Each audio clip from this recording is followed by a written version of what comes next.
में फूल ले लेकर के बैठे हैं और फूलों को जैसे ही छोड़ दें, लेकिन भगवान का क्रोध शांत नहीं है। जिधर मुंह उठा दे वही हाड़, ऐसे झाड़ लगाए सब देवता डर के मारे भाग जाए। देवता के पिताजी हैं जी, अब पिताजी को बहुत बड़ी गुस्सा है। परीक्षित जी, घर में पिताजी गुस्सा में हो, यानी पिताजी को गुस्सा आ रहा हो तो पिताजी की गुस्सा को कौन शांत करता है मालूम है? पिताजी को घर में गुस्सा हो ध्यान में तो माता जी स्वामी खड़ी कर दे, सबरी गुस्सा खत्म। सही कह रहा हूं? कभी भी इस बात को करके देखना, जब कहूं पिताजी गुस्सा में हो श्री माता जी स्वामी खड़ी कर दे, सब गुस्सा खत्म। अब जो देवताओं के पिताजी तो हैं भगवान, माता जी लक्ष्मी है। सब देवता भागे भागे गए लक्ष्मी मैया के पास पहुंचे, मैया मैया जल्दी चलो, पिताजी आज गुस्सा में। लक्ष्मी बोली चिंता मत करो, मैं अभी जाकर के उन्हें शांत करती हूँ। लक्ष्मी मैया गई और लक्ष्मी मैया ने जाकर के जैसे ही कहा प्रभु शांत रह जाओ। सुखदेव जी वर्णन करते राजा परीक्षित जितनी देर में ऐसी सिंह ने दाड़ लगाई कि लक्ष्मी मैया भाग गई। पिताजी गुस्सा में हो तो माता जी शांत करे, और माता जी को अगर शांत पिताजी नहीं हो तो एक छोटा सा बालक रख दे शांत, सब गुस्सा खत्म। और छोटा बालक कौन है? ये छोटा बालक ही तो प्रहलाद है।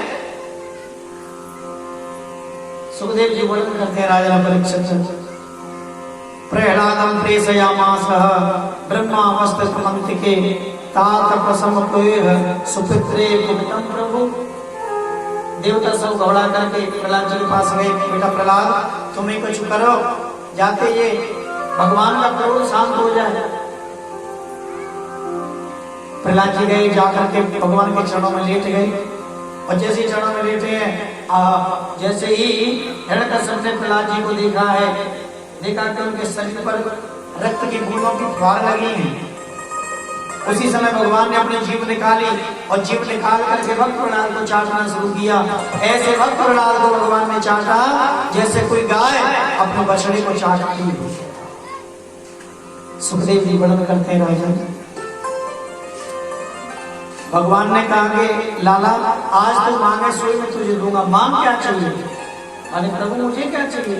आप मिल गए, बस मेरे पिताजी को कल्याण है। भगवान ने कहा कि तू मुझे जानता है कि हाँ मैं को जानता हूं, तो मेरे भगवान हैं। श्री राम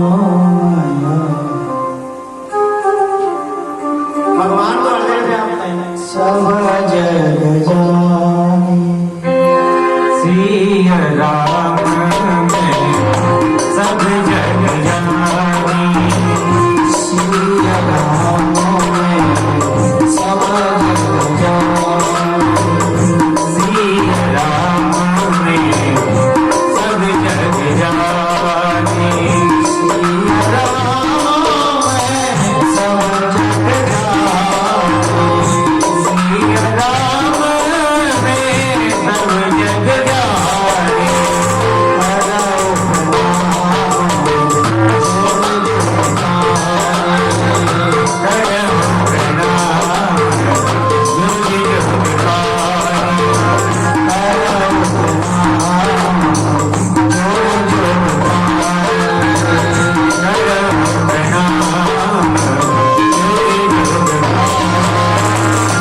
श्री राम में सब जग जानी।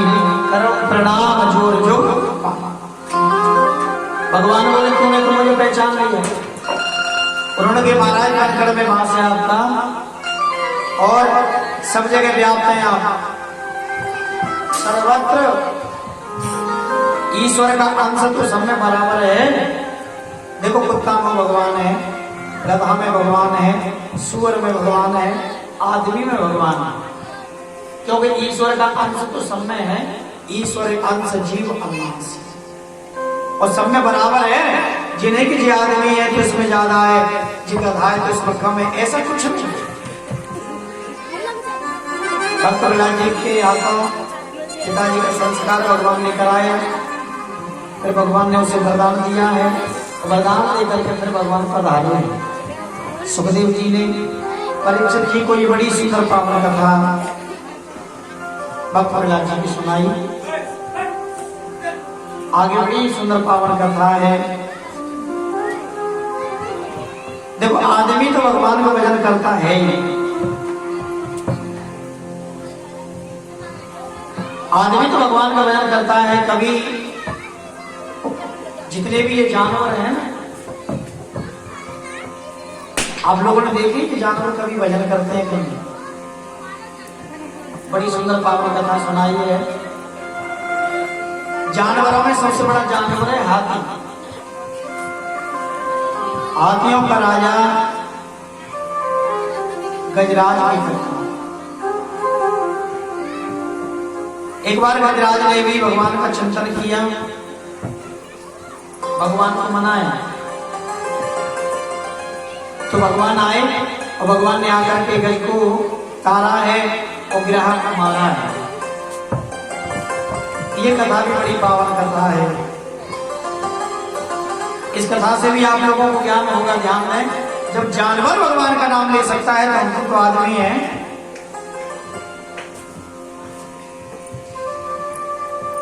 और कहना है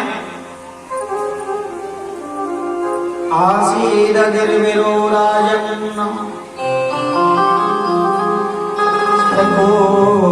विश्रुता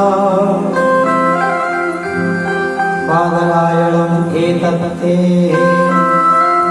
श्रोतमिच्छामहे वयम्। सुखदेव जी कहते हैं राजन,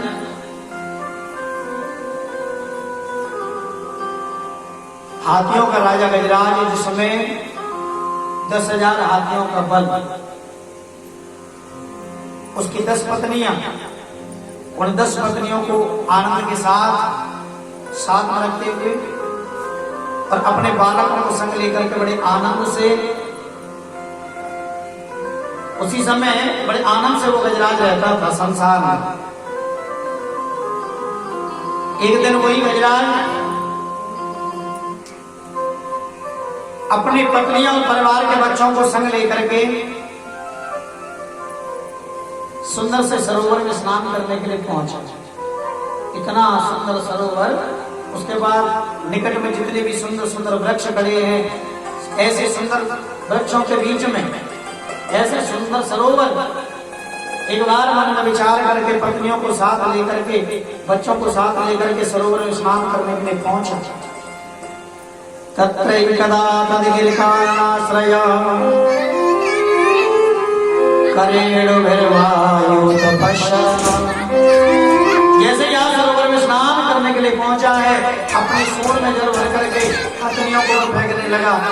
उस सरोवर में बड़े आनंद से वो गजराज अपनी पत्नियों को साथ लेकर के बड़े आनंद से स्नान करने लगा।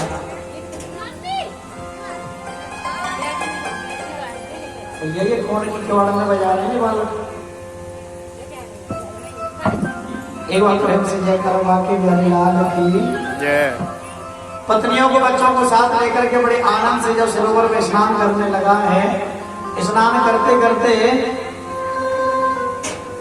जैसे उस सरोवर में काल विग्रह आया, आकर के उस गजराज के चरण को पकड़ लिया। और जैसे ही चरण को पकड़ा है, सुखदेव जी वर्णन करते हैं राजन, गजराज ने सोचा कोई छोटा मोटा कीड़ा है, जड़ से पैर को फटकार दिया और पैर जोर से हिलाया, वो काल रूपी ग्राह छूट करके चला गया। फिर सरोवर में स्नान करने लगे हैं, फिर वो काल रूपी ग्रह आया और ग्रह ने आकर के जैसे चरण को पकड़ा है, इस प्रकार दोनों गजग्राह में युद्ध होना शुरू हुआ। इस प्रकार गजग्राह का युद्ध हुआ घनघोर और खींच रहे दोनों सुवट अपनी अपनी ओर। आपस में से लड़ाई होने लगी। अपनी अपनी ओर कभी गज बाहर आता, अपनी ओर कभी हाथी खींचकर ले जाता, कभी ग्राह खींच कर ले जाता। हजारों वर्ष ये गज ग्राह का दोनों